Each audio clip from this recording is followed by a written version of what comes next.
Hi there, welcome to part 5 of my sort of reprogramming of the 152, making better use of templates and the input events from Microsoft.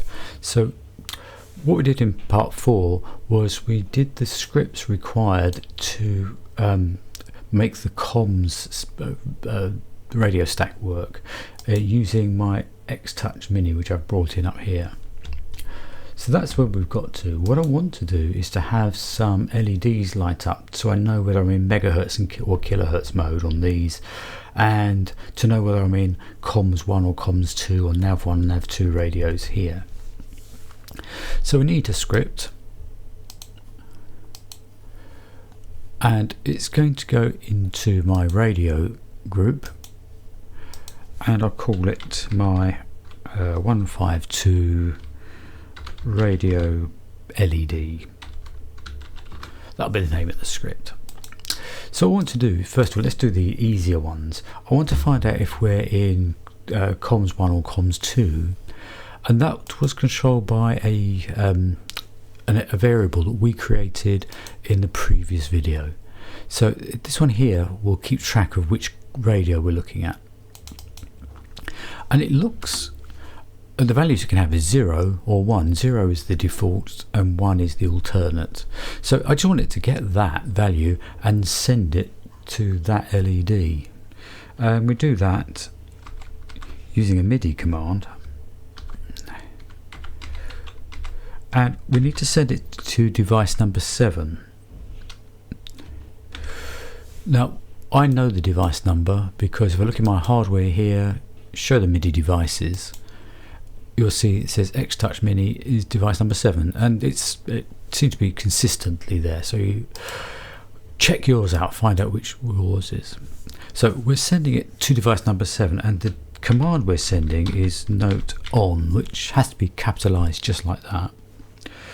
We're sending it over channel 1. We always send our MIDI commands over channel 1. Everything's listening on 1, but they can only hear it if it's the right ID number for them. And this is bulb number 8. They are labelled 0, 1, 2, 3 up to 7, and the next one starts at 8 here. So that is the command to send a 0 or a 1 to this bulb here. I want to do the same for the nav radio. I could get the variable out of the list, but it's quicker to copy and paste that, and I know my naming convention was it's nav, and this one is going to bulb number 9. So that's those two sorted. Now I need to sort these, whether they're in megahertz or kilohertz. Marginally more work to do for those. It's still controlled by one of our variables that we created. So if I do the com kilohertz first of all, again I need to test out whether that's a 0 or a 1. So this time I have to do a comparison, and if it is 0, I need to actually send a 0, and you'll see why in a second. So let's put the brackets in, and I'm going to send a 0 over the MIDI again. So over MIDI to the same device, device number 7, but it's a different command. This time we're going to send a control change. I think it's a CC we're going to send anyway. Again, over channel 1. Funny enough, this ring here is associated to CC9. Okay, so it's not bulb 9. Bulb 9 would be here. This is CC9, is that one there. The reason we have to do it this way is because we have to send a totally different number to turn the entire ring on. So else we send a 27 by the same method. Over MIDI to device 7, CC, channel 1 to number 9. So that's why we have to sort of use an if with this. We're not setting just a 0 or a 1, we're setting a 0 or a 27. So again, I can copy all this.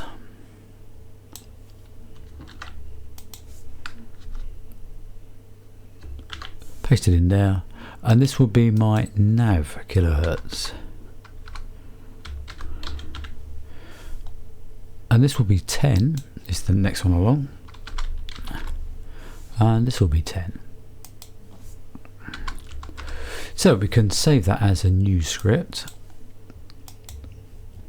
And that's in my list here. We want this test to be running continuously in the background.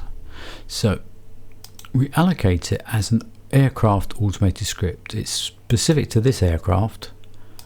So we drop that script into here by adding it, and then just close it. And that should be running now, that script. If I press on here, that bulb lights up as we go from COM1 to COM2. And the same with this one. This one goes from 1 to 2, and this is our megahertz and kilohertz. So they're in megahertz now, we're in kilohertz mode, and the same for this one here. So that's how the LEDs script works.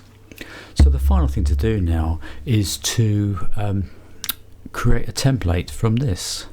So we're going to save this current setup as a template, and I'm going to call it the C152. Well, actually, I've got a naming convention going on. All the ones that are currently sort of up to date, I'm calling them HC. So it's my HC C152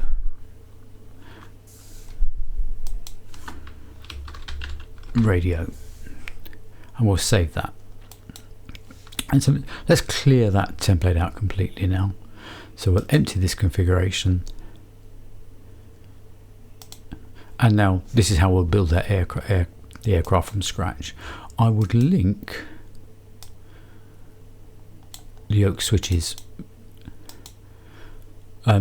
It's linked so that if I make a change somewhere, any aircraft that's also got this, and a lot of them are going to have my yoke set up copied across, so they'll all benefit from any updates that I do.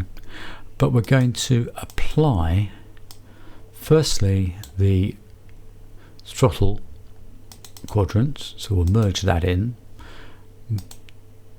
and now the radio as well. We'll apply the radio template to it.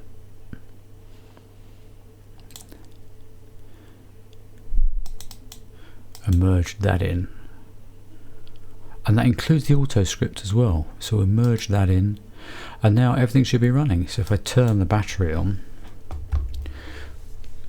we should see that I've got control of the various radios. The lights are working. I can swap to nav number 2, and that makes it so much quicker to build the setup for any other aircraft that I make that have got the same kind of radio, same kind of yoke. Okay, thanks for watching that one.